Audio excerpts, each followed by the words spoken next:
Hello guys, আজকে আমরা আপুদের বাসায় থেকে চলে যাব। হাই গাইস, আজকে আমাদের আপুর বাসায় শেষ দিন, এই জন্য আমরা আবার চলে এসেছি ঝিলের পাড়ে। একটু পরে চলে যাব। এখন আমরা ঝিলের পাড়ে ঘুরে বেড়াবো। আমাদের সামনে পরীক্ষা, তাই আমরা চলে যাচ্ছি। আমরা পরীক্ষা শেষ হলে আবার আসবো। আসলে পরে আপনাদের আবার নতুন নতুন ব্লগ শেয়ার করব। দেখেন গাইস, পাখিগুলো কেমন মারামারি করছে।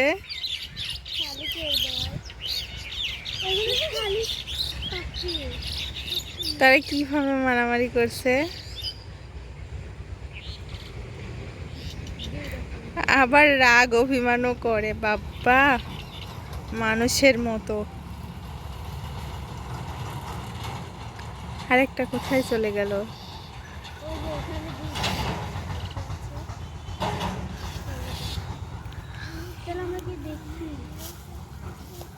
এদিকে জুনাইরার খালামণিদের বিদায়ের সময় হয়ে গেছে। তো জুনাইরা অনেক কষ্ট পাচ্ছিল, ওরা কিছুতেই ওর খালামণিকে যেতে দিবে না। তো জুনাইরা বিদায় দিতে পর্যন্ত আসেনি, ওর রুমে আছে। আমি ওদেরকে বিদায় দিতে আসলাম।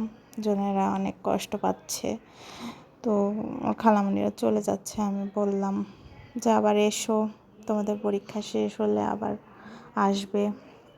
তোরা বললো ঠিক আছে, আমরা আবার আসবো। তো দেখা যাক, আসলে বিদায়ের মুহূর্তটা অনেক কষ্টের।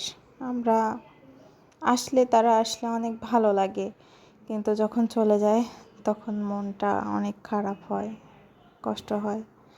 কিন্তু কিছু করার নেই, সবারই একটা আলাদা আলাদা জীবন আছে, তাদেরও ভবিষ্যৎ আছে, তাদের পড়াশোনা।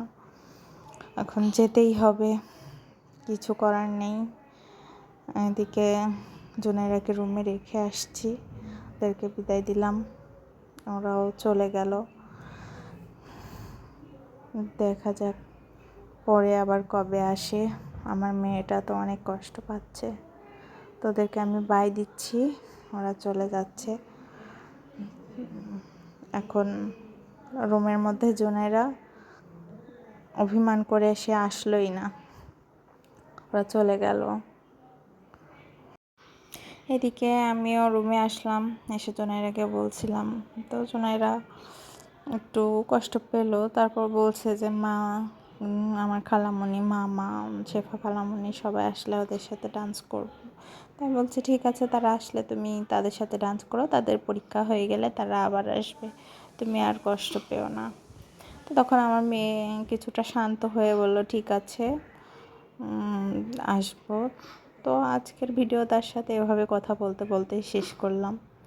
তো আপনারা আমাদের পাশে থাকবেন, আমাদের জন্য দোয়া করবেন।